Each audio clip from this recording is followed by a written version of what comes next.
Yeah, yeah, it's your boy, Bane with Omega. Yet again, we've been a week away removed from what perhaps to be the greatest match in the history of professional wrestling for 2023, which is Omega versus Will Ospreay. Instant classic. So the WWE decided to follow it up with their big pay-per-view Money in the Bank taking place at the O2 Arena in London, England, right? And let's just say for ourselves here, it's a decent show. It's a very decent show. You got to thank the UK crowd for this one. You got to thank the London crowd. As a matter of fact, the WWE's biggest pay-per-views isn't because of what's on the card, but the fan interaction. What made Backlash so great was the Puerto Rican crowd going nuts. What made Money in the Bank decent was the London crowd going nuts. You take those two out of the equation, they're both shitty pay-per-views coming off of 2023. And you can't tell me that that AEW can't compete with the WWE. But that's not what we're talking about here, right? Because I could just talk about everything that's happened in Money in the Bank and what was wrong with it. I'll tell you a lot of things that was wrong with it. Number one, LA Knight. He's not the Money in the Bank holder. You gave that to Damian Priest. Really? Do you not hear the man? Do you not, every time he comes out, the people erupt? The crowd erupts at the very sight of his presence? You have a bona fide superstar right in the palm of your hands. And you don't want to pull the trigger? Why? Because Damian Priest was so kind to give you Bad Bunny, into the WWE masses, that you award him with a Money in the Bank briefcase, and whether or not he's going to cash it in successfully, that's for another story right there. But let's talk about the Bloodline story for a minute, because I'm going to be honest with you, I hate the Bloodline storyline. I think it's a piece of shit. I think it's a piece of garbage. It's just normal storytelling, but you people eat it all up. You WWE faithful just eat the whole damn thing up like it's food, like you need it. It's the greatest storyline in history. It's amazing. No, it's the only storyline that you have that's been dragging for on and on and on. I had a better storyline for the Bloodline than what the hell Vince and company is doing currently right now. And it's the obvious thing, the obvious choice. Cody Rhodes should have defeated Roman Reigns at WrestleMania and ended the Bloodline right then and there. If Roman wanted to go after Jimmy and Jay for crossing them the belt, oh my God, that makes so much sense. That makes so much sense that Roman Reigns will turn against Jimmy and Jay because they cost him the belt. Meanwhile, Cody Rhodes is a bona fide superstar bigger than John Cena, going up against all challengers. His fight against Brock Lesnar would have actually meant something because the title was on the line. Let's just run down what's been going on here. So last night, at the closing moments of Money in the Bank, the impossible happened. Jey Uso pinned Roman Reigns. Now, for those who haven't watched the WWE in a long time and don't even really care about it, let me just bring you up to speed. Roman Reigns has never been pinned since becoming champion. And it's been 3 years since. Think about the amount of people that faced Roman Reigns, right? And only to lose to him, Matt Riddle for one, Drew McIntyre for another, Brock Lesnar, John Cena. I mean, you're talking about some big, big names here. Cody Rhodes, another big name that failed to pin Roman Reigns. But you mean to tell me that, main event Jey Uso? Main event Jey Uso Is it Jay or Jimmy Uso who pinned? It doesn't matter. And Uso pinned Roman Reigns at Money in the Bank. Yes, it was a tag team match, but the fact that he was pinned basically showed that he's not invincible. He's not a machine. He's a human. And for the crowd who was deeply invested in the entire bloodline storyline from the very beginning until now, to them, this was the biggest single moment in history. This is storytelling at its finest. This is an unbelievable revelation here. You know, Roman Reigns can be beat, and that's going to bring so much momentum moving forward to whoever beats Roman Reigns for that championship title. But let me ask you this here. How dumb are you? How dumb are you? Seriously, all of you guys. Roman Reigns got pinned, so his mystique is gone. The mystique of being an unbeatable force as your undisputed WWE champion is no more. Now he's just a guy who just holding 3 titles. You know, I don't know if Vince McMahon or anyone else in that organization or even the fans themselves understand the importance of not being pinned for 3 years and you're still the champion. That means that whoever pins you is the flagship bearer. He is the guy who is going to right the ship for the WWE for years to come. He is the leader of it. Normally, when you pin a guy like Roman Reigns, you get a championship title along with it. So Jey Uso pins Roman Reigns, no title, right? All you got was a win. That's amazing. That's not great storytelling. That's nepotism. That is pure, unadulterated nepotism to the finest. I would not be surprised that on the night of WrestleMania Part 2, Roman Reigns stormed through Vince McMahon's door, demanded that Cody does not beat Roman Reigns because he wants to save it for one of his cousins. And Vince, he obliged because, let's face it, he's Roman Reigns. He's the draw. He's the moneymaker. He's the merchandise seller. He's the needle mover of the WWE. All right? You give him everything that he wants. Who's Cody, right? Let's talk about Cody Rhodes, right? Cody Rhodes betrayed AEW, right? Not only he betrayed AEW, he basically caused a deeper divide between AEW fans and WWE fans up to this point right now, right? A lot of the people in that arena, they wasn't singing Cody's song because they love Cody. I mean, yeah, on the conscience, yeah, they do like Cody Rhodes, but subconsciously, they're only singing it because they're mocking AEW. The only reason that Cody Rhodes became so hot to begin with is because of AEW.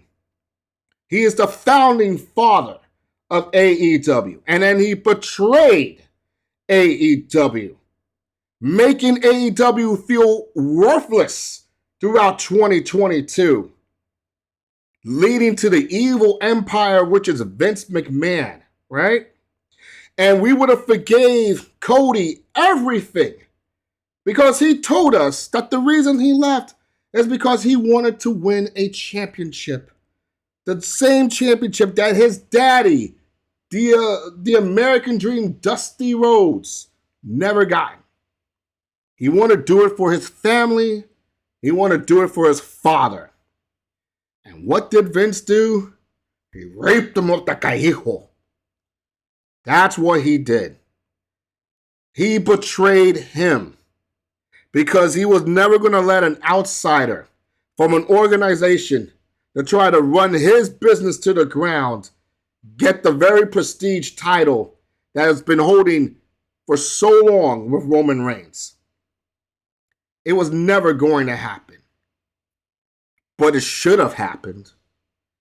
If they knew what was best for business, Cody Rhodes would have beaten Roman Reigns.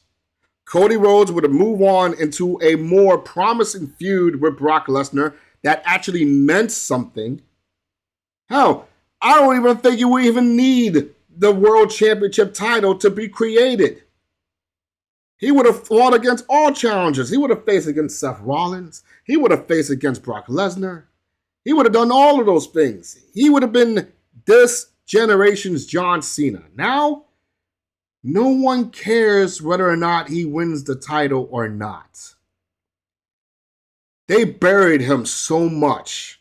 It's absolutely ridiculous. But yet, the WWE faithful, they're going to tell you, trust the story, right? This is all part of Cody's anniversary story. He's going to go into WrestleMania, become the champion. This is a story that he wants to be told. Really? Him fighting against a little boy in the name of Dominic? That's his adversity story? Really? No Brock Lesnar interference at Money in the Bank? Really? What is he doing? Seriously, what is he doing? You know what he's doing right now? He's just a guy. He's part of the marketing structure of the WWE right now. He's just a byproduct of the WWE. He was never going to be the one. He was never going to be the star. He betrayed his own company for shits and giggles. That will be Cody Rhodes' legacy. A guy who betrayed a company who got betrayed back by his own boss. Isn't that a shame? And it's bad because I'm telling you this, if he would have beaten Roman Reigns at WrestleMania, everything would have been right in the world. Roman could still have his feud against the Usos. It would have meant a lot more because it's like the Usos cost him the championship. So now he got to have a feud against the Usos. It makes more sense. Now, what sense does this make now? So, since Jey Uso defeated Roman Reigns, does that mean that come SummerSlam, we're going to have Jey Uso versus Roman Reigns for the WWE Undisputed Championship? Because that's where it has to lead to, right? That's exactly where it has to lead to.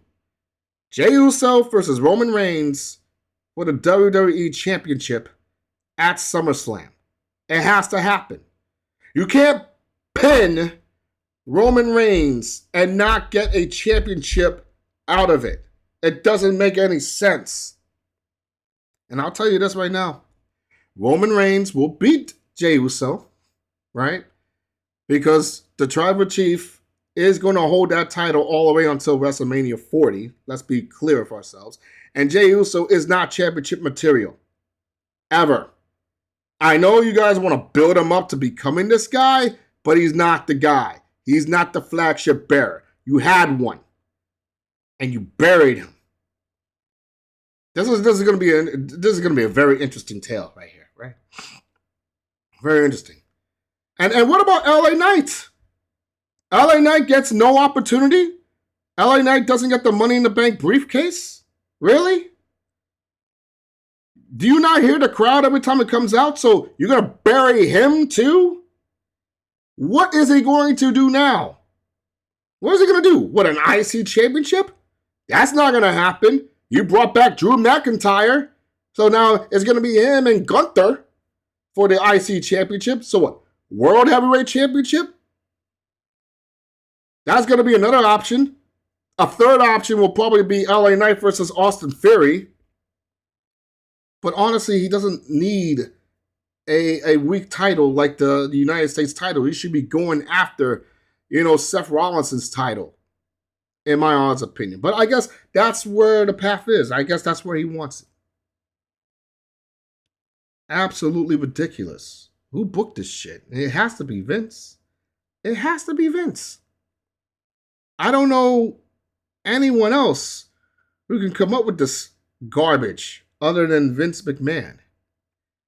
But you are going to call me an AEW shrill and a piece of shit because I'm telling you guys the truth. And you're going to probably tell me, trust the process.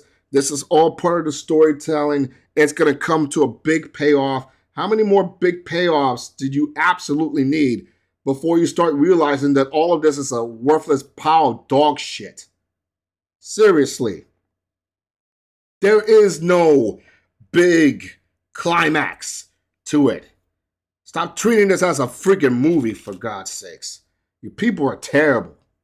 This is why I love AEW better. We don't have to deal with ridiculous storylines that grab the viewer's attention. Just two men who want to beat the living hell out of each other. That's your storyline. Damn it. No one seems to understand that anymore. I don't know why. No one seems to understand that crap. But shout out to Jey Uso, right? You know, let's put some positives. Let's put some positives around this Money in the Bank, right? It was a great Money in the Bank. It was decent. It had some good, good moves. Yeah, I mean Shayna Baszler turning whatever heel face, whatever. That's ridiculous.